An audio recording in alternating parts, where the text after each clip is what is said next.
شوفوا ضغطي على الآخر.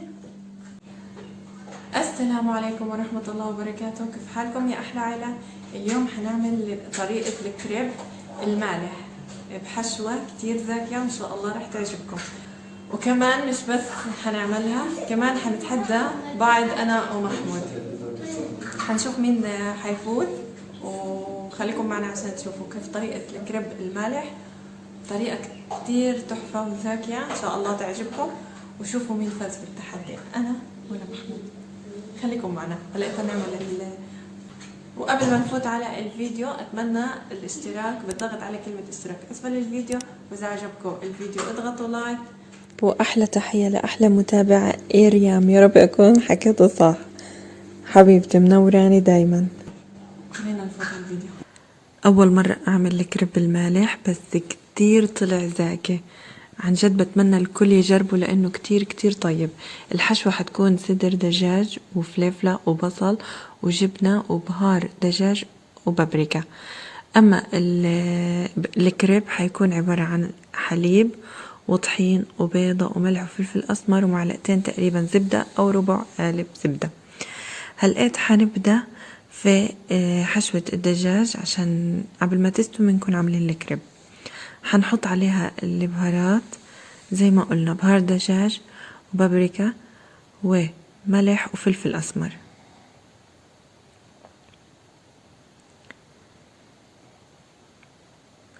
بنحركهم كتير منيح.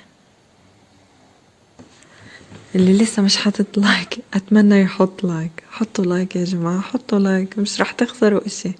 هلقيت بنحطه، بحط شوية سيرش أو أي مادة دهنية أنت عايزاها، ومن صف صدر الدجاج بهالشكل. بس يتغير لونها، محمود والولاد قاعدين بيستنوا الأكل، بنقلبها وبنحطها زي ما احنا متعودين. بعدين بحط البصلة، بعدين بحط الفلفلة، بقربهم كتير منيح مع بعض، بعدين بوطي وبغطي. هلأ خلينا نعمل الكريب. بنحط ملح، معلقة ملح ومعلقة فلفل أسمر على البيضة. بحط معلقة الملح قسمتها بين الطحين والبيضة، فيك تحطيها وين ما بدك يعني، بس أنا بحب أحط نصها هنا ونصها هنا. ومعلقة سكر حطيتها على طحين برضو. هلقيت حنبدأ نحط السوائل. على فكرة عملت 3 كوبايات حليب، يعني هذا المقدار 3 كوبايات حليب، لازم بالمقابل 3 كوبايات طحين. كوبايتين حليب كوبايتين طحين، فيك تعملي المقدار اللي انت عايزاه. بنحط البيضة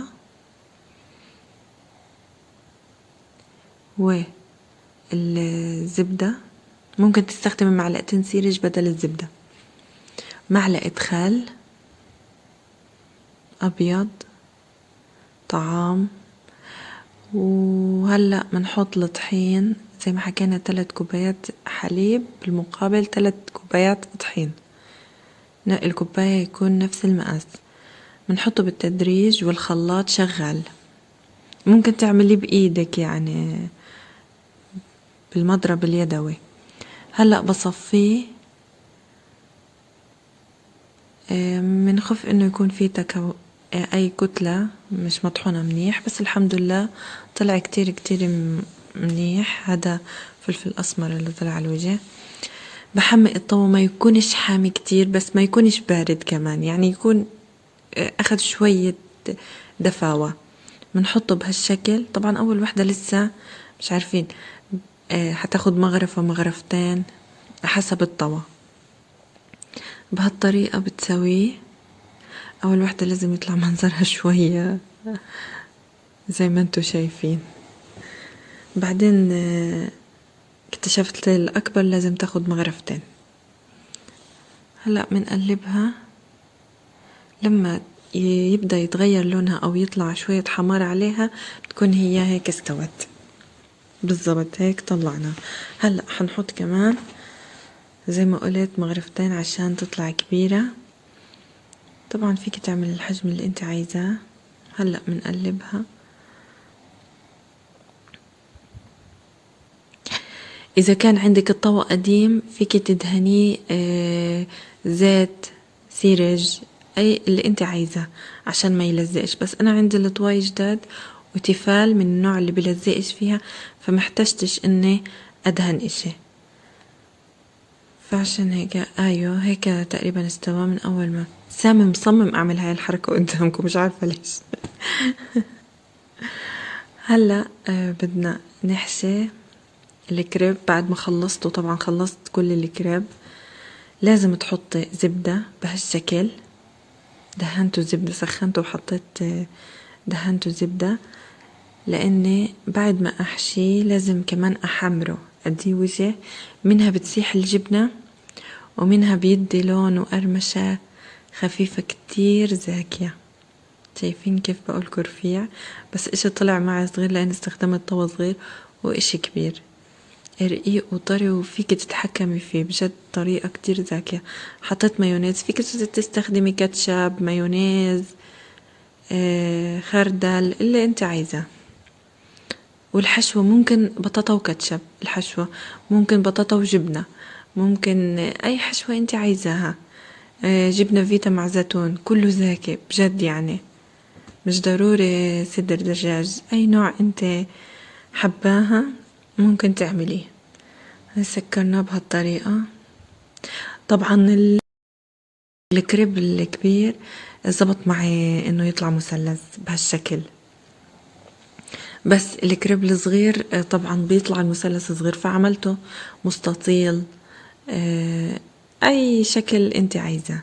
طبعا لقيته لسه بده حشو، وحطيت جبنة عشان تلزق الكريبة. وطبعا زي ما قلنا لازم ندهن زبدة. وهلأ حاخده على الغاز واكمل باقي الكريب. غطيه بفوطة زي ما انا عاملة عشان ما ينشفش بهالطريقة. بنولع عليه الغاز عالي واطي. المهم يعني هو بياخد الثواني، بتقلبي على الناحية التانية بهالشكل. هي مش محروقة على فكرة، بس مبينة في الكاميرا محروقة. محمود بحبها هيك محروق. هلأ هعمل باقي الكريب أحمره.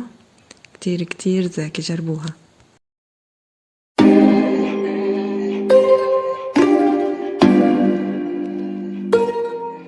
مرحبا. بعد ما خلصنا الكريب اجينا عشان نتحدى كل واحد 4 كريبات. وانا اللي بخلص الاول في عقاب. اللي بخلص الاول هو اللي بده يتعاقب. او ياخذ جائزة. الاخير هو اللي بده يتعاقب. معنا شيبس وبطاطا بس خارج التحدي، والبندوره والخيار حرج. بس الكريب اللي داخل. طب الصحن اللي لازم هذا في النص؟ لا خلصنا منه، وزعناه. هذا طبعا بده يحط الصوص الحارة. يلا نبدا. نحط وقت. نحط 10 دقائق. هاتي جوالك. ساعة. 5 دقائق. نحط 5 دقائق. هاتي جوالك. يلا نبدا يا سامي. نبدا 5 دقائق. ماشي، كل واحد 4. 1 2 3.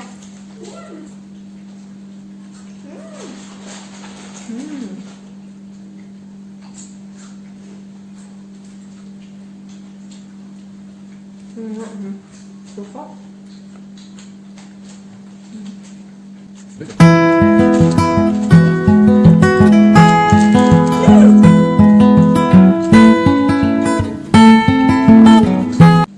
اجى محمود بالصدفة عنا لاني بعمل كريب. هو بقول لي يلا بعد ما تعملي نحاوله تحدي. قلت له موافقة. كيف يا هانم؟ والله هاني بده يفوز.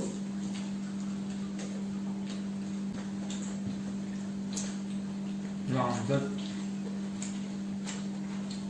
ذكي. صح وافق. وانت يا هاني؟ ضغط على الاخر. ما مصروف قديش ضايع؟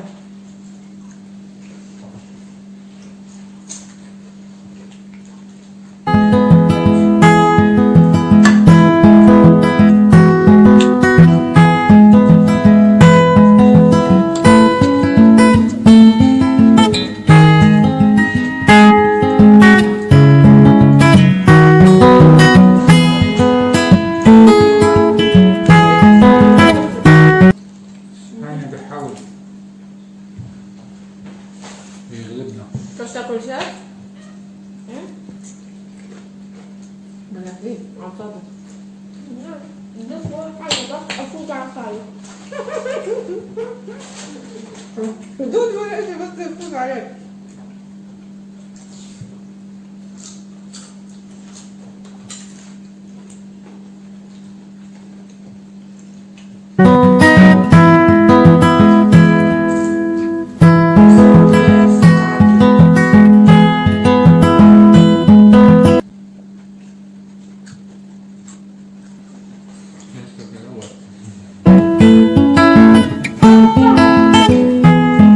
أنا أبدأ.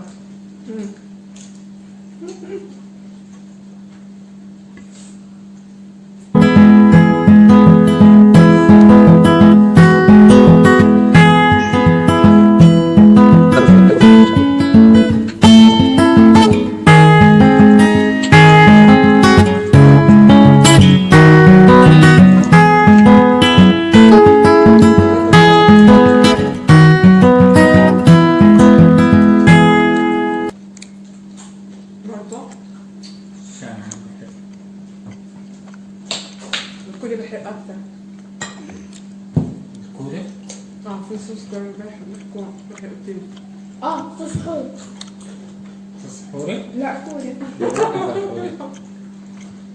مندمج بالطعام على الآخر. من وين بيجيبوا الكوري يا هنا؟ بده يلهيك يا ماما.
خلص الوقت؟ مين فاز؟ أنا كل واحد يثبت اللي في ايده. خالي زي ما هو وماما زي ما هي وأنا أكلت شوية. جدا أنا اللي فوزت. لا أنا. معقول هاني يفوزنا؟ هات يا هانس. أنا اللي فزت. ايش ضغط على فضلنا؟ بده يسامحهم صح؟ بنرجع بالعقاب، بدنا نشوف هاني ايش بده يعاقبنا، بس نرفع العقاب.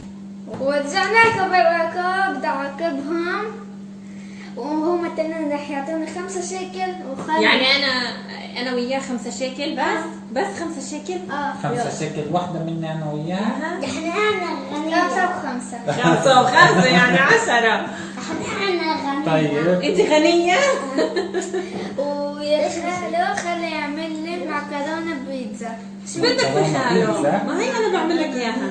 أنا بعملها أشطر من المكان. هي انا بعمل لك اياها. طب تحدي مين يعملها أحسن؟ كمان أنا موافق. وانا اكيد موافقة. طيب ده شوف إذا كان طعمهم بتاعتك أذكى أو طعم خالو أذكى يلا اعطيني مصحصحي. لو ليش اعطوني المصاري؟ سامح لله يا محسني. وانا ايش دخلني في العقاب تاعكم؟ 5 شيكل.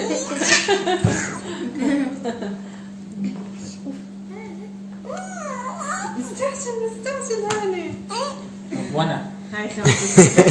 هذا انت هات 5 شيكل هات. وش استنى عبد وش يضمنهم انه ما ياخذهمش منك يا هاني هدول؟ بعد لا مش رح تدفع هات العشرة. انا باخذهم. بدك تحطهم بالسقاطة؟ بده يتفنن. خلاص يلا وديها. روح وديها مكانها. وبهيك بكون خلص الفيديو، يا رب يكون عجبكم. استنوا التحدي الطبخ بيني وبين محمود في معكرونة بيتزا، وكمان حنتحدى فيها وان شاء الله رح افوز لا. في التنتين، في الاكل وفي طبخ. يستحيل معكرونه ما حدش بيقلب فيها. بنشوف.